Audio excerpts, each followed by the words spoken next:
morning, Father. I am John Martin Cabilan. I would like to take this opportunity to ask you a question as part of our subject. And before we start, Father, can you introduce yourself? So first of all, I am Reverend Father Fernando Cabilan. I am a religious Franciscan. So the first question, Father, is how much would you describe the true nature and mission of the church in today's world? Okay, first of all, the true nature of the church is to be the visible sign of saving in the world.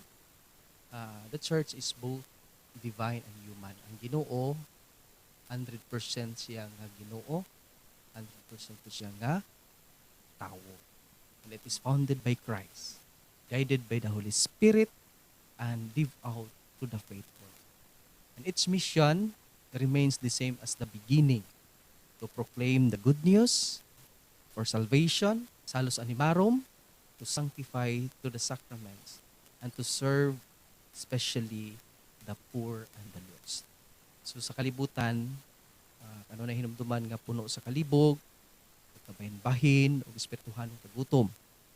Kaya ang simbahan gitawag nga mahimong kahayag sa kamatuuran o kaluoy.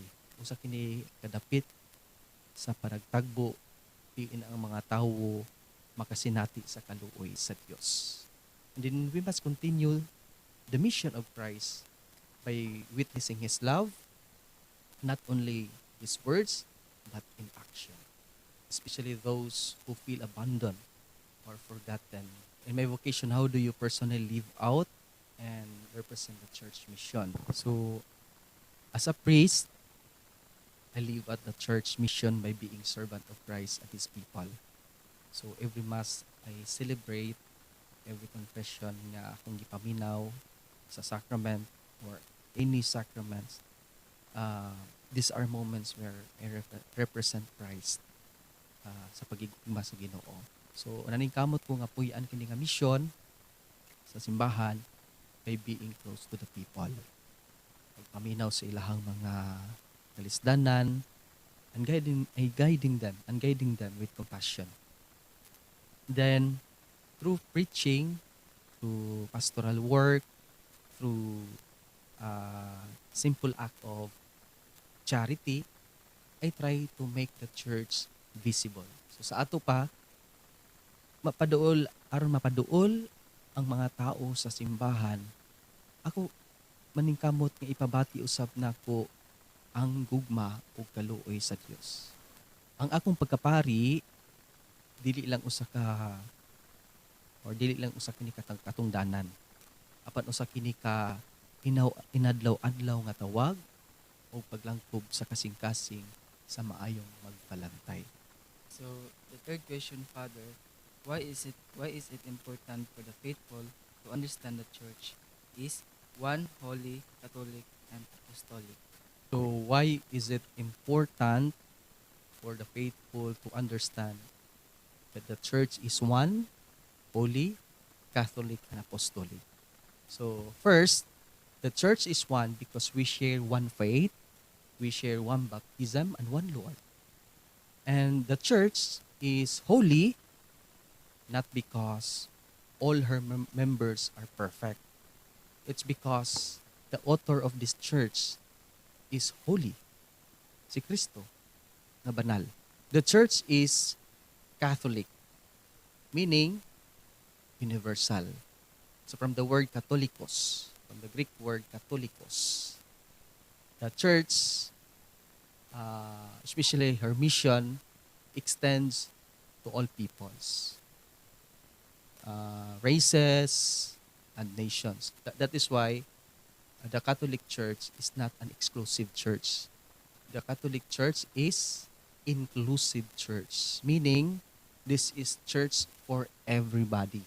This church is for everyone. Bisan mang malalain ang imohang religions, but this Catholic Church is open for everybody. So that's the meaning of Catholic, universal church.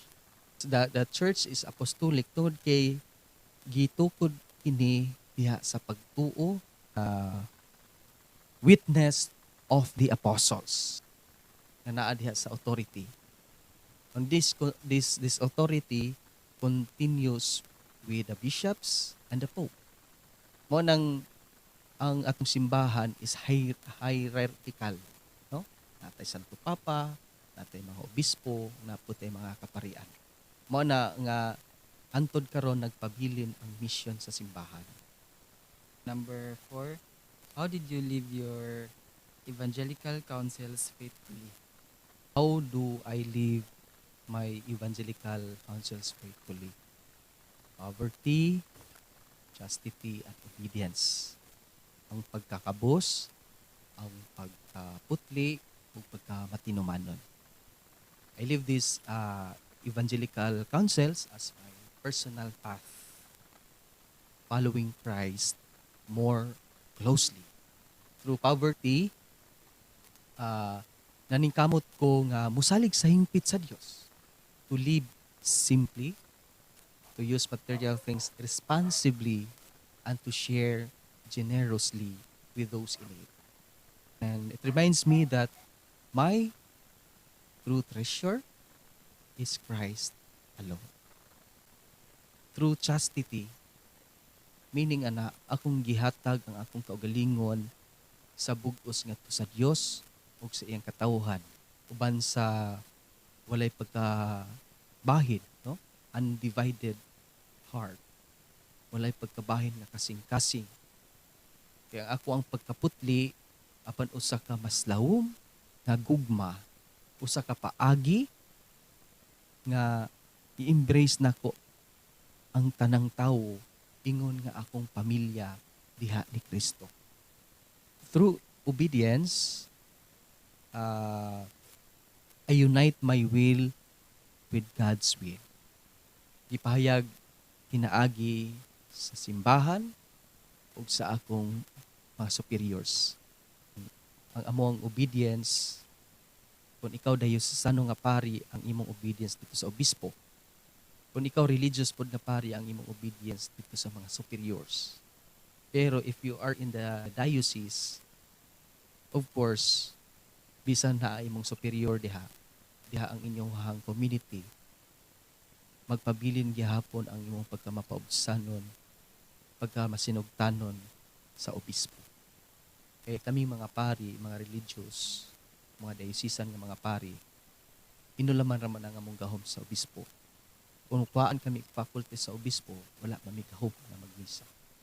So nga na ang amo ang pagkamatinumanon, ang among gisumpaan. Kung sa religious vows, ang sa diocese tawag sa promise sa bishop. So kini nga mga tambag nagtudlo kanako sa pagpaubos, nagtudlo kanako sa pagsalig ug pagtugyan na ang tinuod nga kagawasan makaplagan sa pagbuhat sa kabubuton sa Dios. These counsels, these evangelical counsels are not burdens, but a gift that help me to live as a witness of the kingdom, reminding the world that God alone is enough. So, salamat kay Father no nga paghatag sa panahon ani nga akong mga question para sa ako ang sa moang subject. Thank you kay Father. Ug salamat sa paghatag sa imong panahon, Father. Salamat kayo.